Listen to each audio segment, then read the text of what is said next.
Now we'll place some components.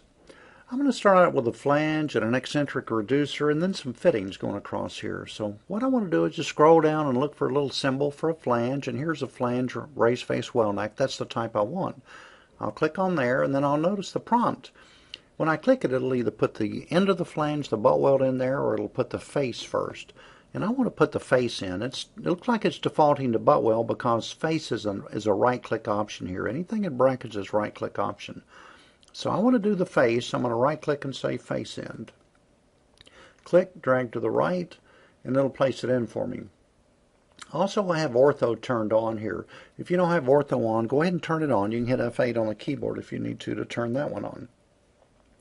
Next thing we'll do is put an eccentric reducer here. So this is concentric, this is eccentric. I'm going to click on there and I'm going to right click and say small end. And then I could go over here and click, but what I'll do instead is hit enter on the keyboard. In Cadworx, if you press enter, it just connects automatically, and so you'll get perfect connectivity if you do that. So I click eccentric reducer, right click small end, press enter on the keyboard, and it's echoing back down here. It says pick large in direction. So I'll go over and click. Then it asks me flat side up or flat side down. I'm going to type U for up. So everything's going fine. I'm going to put a small piece of pipe here. I'll click pipe, and remember I'll press enter, it connects. I'll drag out to the right and I'll type 336. So that's going in good, and then I'll put in a flange and a gate valve and a flange. I'll go find flange, press enter on the keyboard to connect it, drag it out and click. I'll look for gate valve. If I scroll down a little bit, I can find a gate valve. Press enter on the keyboard to connect automatically, drag out to the right and click. And in the 2009 version of Cadworx, it asks you about a hand wheel. In the earlier versions, it doesn't do this. I've actually got it set to look up hand wheel sizes.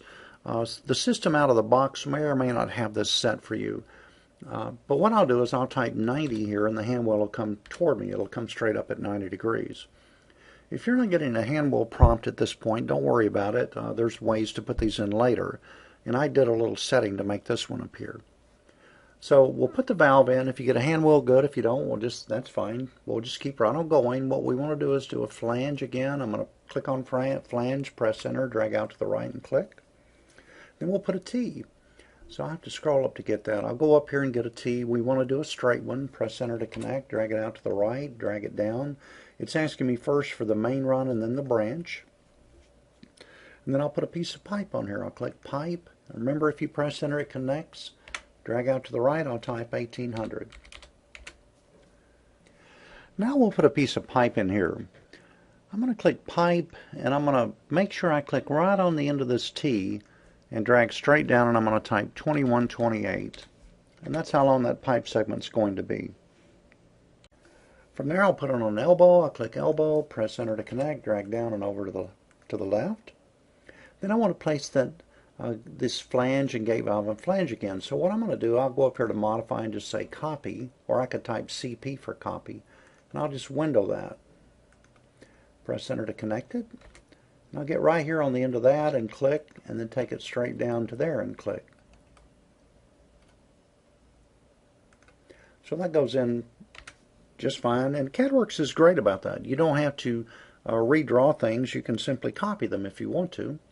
If I click pipe, I'll get over here on the end of this and click, drag it out to the left, and I'm going to type 250 for that one. And then after this, I just want to get another flange and a reducer like I have up here. So why don't I copy that? I'll just type CP for copy. I can window this, click a base point here, and click down here to bring it right on down, and I've got a nice setup. So why don't we save it at this point, and then we'll go on from here.